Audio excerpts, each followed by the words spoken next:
¿Qué tal? ¿Cómo están amigos y amigas de esta comunidad? Oiga, pues como segundo comentario, tenemos una serie de notas. Qué bárbaros. A ver, primera nota, el INAI, el Pleno del Instituto Nacional de Transparencia, Acceso a la Información y Protección de Datos Personales, aprobó por unanimidad remover de sus cargos a Jonathan Mendoza y Certe, titular de la Secretaría de Datos Personales, Miguel Novoa, director general de Protección de Derechos y Sanción, por su vinculación con la denuncia que interpuso el secretario general de la Federación Mexicana de Fútbol, Íñigo Riestra, por actos de coacción a cambio de reducir sanciones económicas a la federación e incluso la exigencia de boletos para el Mundial del 2026.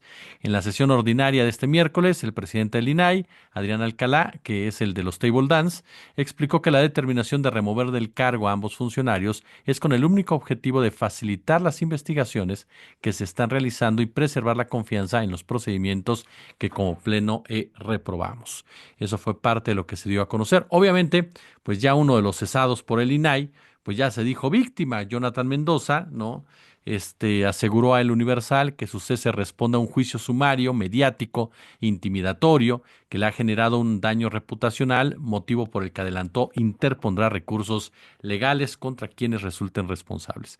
En entrevista, explicó que las comisionadas y el comisionado presidente del INAI le notificaron la destitución previo a que se desarrollara la sesión del Pleno de este miércoles y detalló que antes de ingresar a la reunión presentó un decálogo en oficialidad de partes donde expuso los argumentos por lo que no renunciaría por voluntad propia.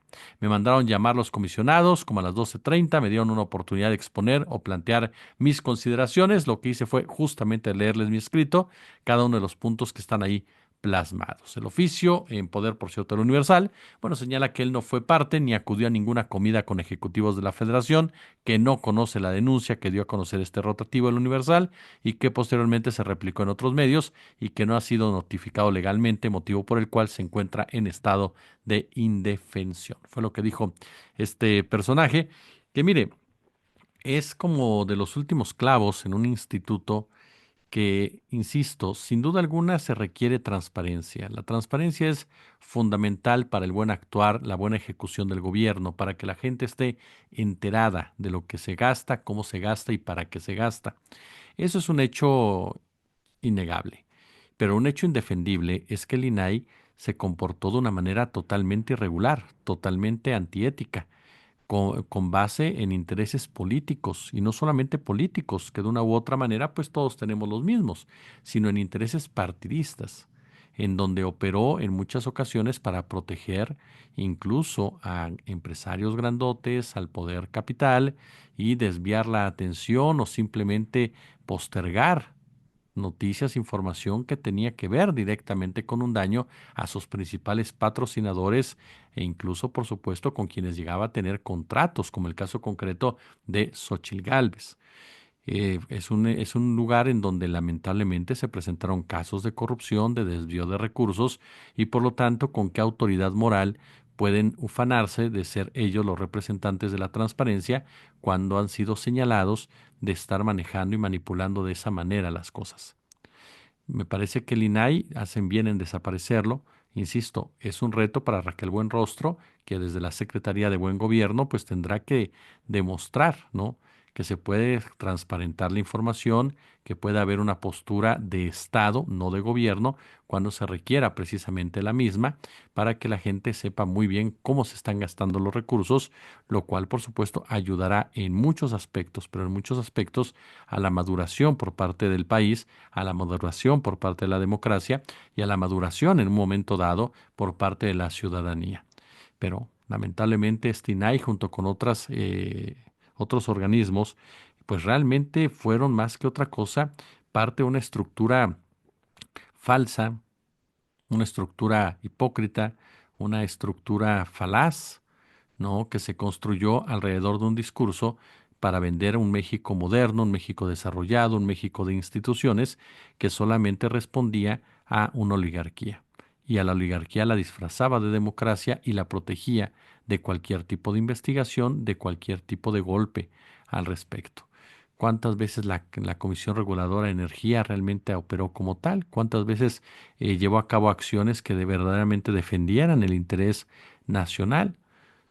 Se convirtió o no se convirtió en oficialidad de partes, ¿no? De las iniciativas privadas, cuántas veces se manejó de manera adecuada a muchos de estos organismos, sin dejar de lado, por supuesto, insisto, que su esencia, su origen, pues sin duda alguna es muy noble, pero realmente funcionaron como tal o fueron limosnas de lo que tendrían que haber sido, de lo que tendrían que haber sido, y por eso en muchas ocasiones recibieron respaldos ciudadanos, en otras fuertes críticas, porque no cumplían su labor al 100%. Y se llegó uno a acostumbrar incluso al punto de pensar que pues era lo que había, ¿no? Y que mejor que existiera que no existiera, cuando no, porque realmente operaban de una u otra manera para evitar que se conocieran las cosas verdaderamente importantes de la discusión nacional. El segundo tema de esta noche es el tema del Infonavit. Sin un solo cambio, las Comisiones Unidas de Reordenamiento Urbano y Vivienda de Estudios Legislativos del Senado aprobaron con 18 votos a favor, 7 en contra y 2 abstenciones, lo que es el dictamen con proyecto de decreto que reforma, adiciona y deroga diversos artículos de la ley del Infonavit que le permitirán al instituto construir y arrendar viviendas mediante la creación de una empresa filial. Morena y aliados, mayoría en las Comisiones Unidas, rechazaron cualquier cambio en la minuta, mientras que los senadores del PRI y PAN advirtieron que esta reforma, dicen, representa un verdadero atraco a los trabajadores, ya que los recursos ahorrados durante muchos años podrán ser tomados para financiar a la empresa que se creará para la construcción de viviendas, mientras que los legisladores de Morena descartaron que los recursos de los derechohabientes puedan estar en riesgo. Incluso el dictamen ya fue turnado a la mesa, por supuesto, de directiva. La priista Mely Romero, bueno, afirmó que con esta reforma el gobierno pretende tomar el control absoluto del Infonavit y los ahorros de más de 30 millones de trabajadores. Hay que recordar que estaban ahí estados, sindicatos y empresas, ¿no?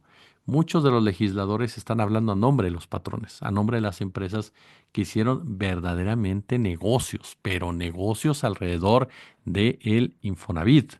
Es algo, ¿cómo decirlo? Llega a ser hasta cínico que de repente quieran defender una postura, no, una postura, este, em, tan, tan tramposa, ¿no? Tan tramposa. Ricardo Landero, que es un experto precisamente sobre este tema, nos platicaba en una oportunidad que en ningún momento el trabajador perderá su dinero en el Infonavit, ya que era necesaria en muchos sentidos esta reforma, pero era necesaria incluso para moverle en muchos aspectos lo que era, en pocas palabras, una ya comisión tripartita, que era reflejo como tal del corporativismo, porque no olvidemos que el modelo laboral, como nos decía Ricardo, que se construyó en México durante los últimos 50 años, se estableció bajo bases económicas y políticas de proteccionismo comercial. Esto debido al atraso industrial del empresariado nacional, sostenido por un Estado neoliberal corrupto, aunado, claro, a lo que es el charrismo sindical. Incluso la Ley Federal del Trabajo, nos decía en esta entrevista Ricardo, que este punto es fundamental, copió el modelo de control obrero y sindical de la ley fascista de Mussolini en Italia, en donde la única oportunidad de tener vida sindical era mediante la gracia del Estado, quien negaba o autorizaba a los sindicatos y los contratos colectivos de trabajo. Y de esta manera, incluso, como decía en esta charla Vladimir Ricardo, que está muy buena, está en el canal alterno, nos llenamos de sindicatos charros, oficialistas, palomeados, sometidos al poder ejecutivo, que les daba la gracia de existir, ¿no? Aliados al partido político en el poder, dóciles, sumisos ante los patrones, que los mantenían mediante el pago de cuotas sindicales y la venta del movimiento obrero. Ahora, con esa estructura de simulación, pues se integraron los organismos relacionados a la política económica y social, relacionados al mundo laboral mediante la figura tripartita. Participaban en ellos gobierno, organismos patronales y líderes charros sumisos. Es decir, en realidad el trabajador estaba totalmente, pero totalmente solo, porque los líderes charros pues responden a los intereses del Estado o del patrón en un momento dado. No, era una verdadera pachanga, en pocas palabras, ¿no? Así de sencillo. Las atrocidades que vimos, que destruyeron al sector obrero, a la economía del obrero durante todo este periodo neoliberal, aumentos miserables al salario mínimo, fraudes en la vivienda social, en la construcción de Infonavit con estos departamentos que pues eran una cosita de nada, ¿no? Que bueno, hoy por hoy están ahí abandonados y que fueron avalados y aplaudidos por precisamente los sindicatos. Hoy esos sindicatos se encuentran en las últimas de su existencia y obviamente presionan también a través de su relación con el PAN y con el PRI y otros partidos para que no se lleve a cabo esta reforma, para no perder el negociazo que significa el Infonavit. Y lo mismo pasa con el patrón, por eso están tan enojados, que se pierda lo tripartita, por eso sale el PRI a decir, es que el gobierno se quiere quedar con todo el Infonavit, sí, porque los sindicatos y los patrones están transando todo, ¿no? Así de sencillo. Es una decisión que va, en muchos sentidos, déjame decirle esto, también a simbrar con cambios estructurales el sistema laboral de nuestro país, porque los patrones empiezan a perder contratos de protección, empiezan a perder control de los aumentos salariales. Los despachos patronales, como dice Landero, siguen vendiendo la protección de los líderes charros. Las centrales obreras se lamen las heridas. ¿No? Es decir, poco a poco hay una americanización, hay que reconocerlo, del mundo laboral y obviamente esto impacta directamente pues en estos personajes, ¿no? Que por eso están enojadísimos con el cambio en el Infonavit. Incluso uno de los puntos que más les molesta, en este caso más que al sindicato, a los patrones, ¿no? Es el tema de la constructora, el Infonavit, porque de esa manera el Infonavit deja de hacer negocio con los patrones, con el sector inmobiliario. El Infonavit puede destinar los recursos bajo su administración para inversiones propias para la construcción, para la adquisición, para el mantenimiento de inmuebles en terrenos propiedad del instituto, destinados a vivienda de los derechohabientes. ¿No?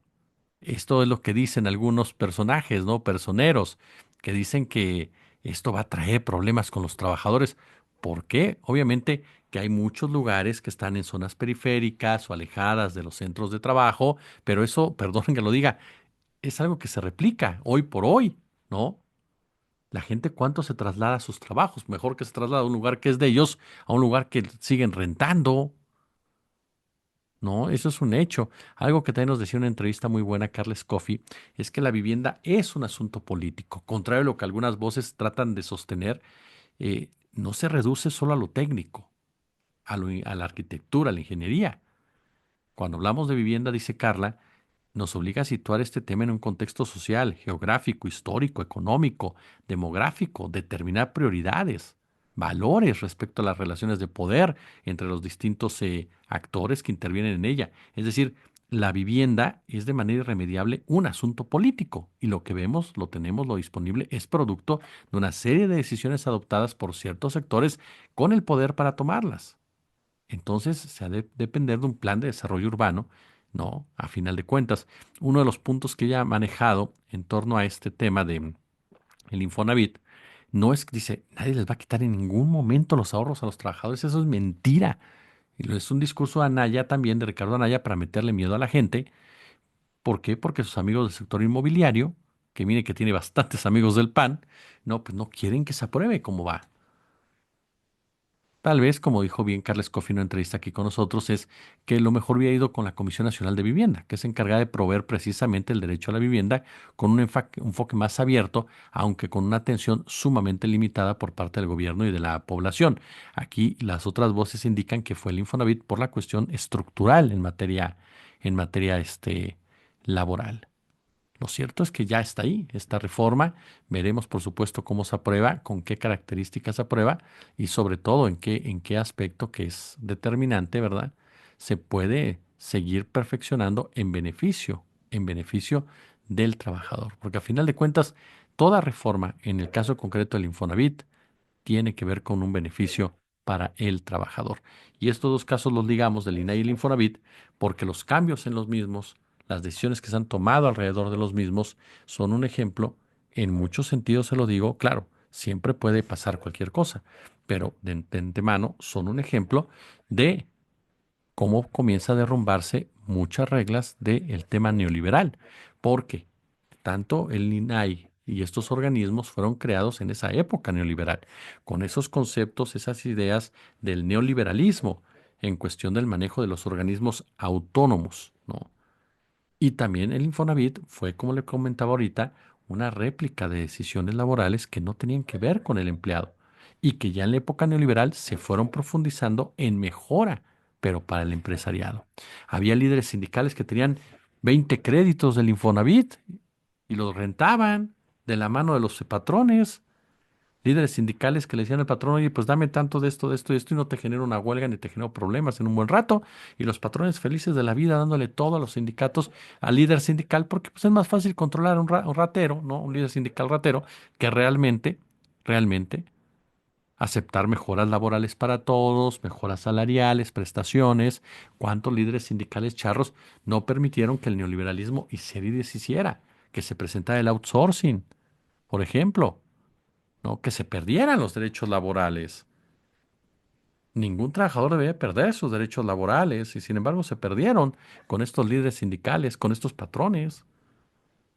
Por lo tanto, estas decisiones van muy enfocadas en eso, en derrumbar una política laboral neoliberal y una política que tiene que ver con organismos autónomos que fueron resultado de una etapa muy oscura. Yo sé, y hay mucha gente que me dice tienen cierta razón. Cuando me señalan, bueno, no todo es malo. Yo creo que el sistema estaba tan podrido, ajá, y siguen muchos estilos ahí podrido, que tenías que simbrarlo, que tenías que simbrarlo, que tenías que erosionarlo. Sé que son decisiones que generan polémica y que mucha gente dirá, pues no, tal vez no era tan necesario.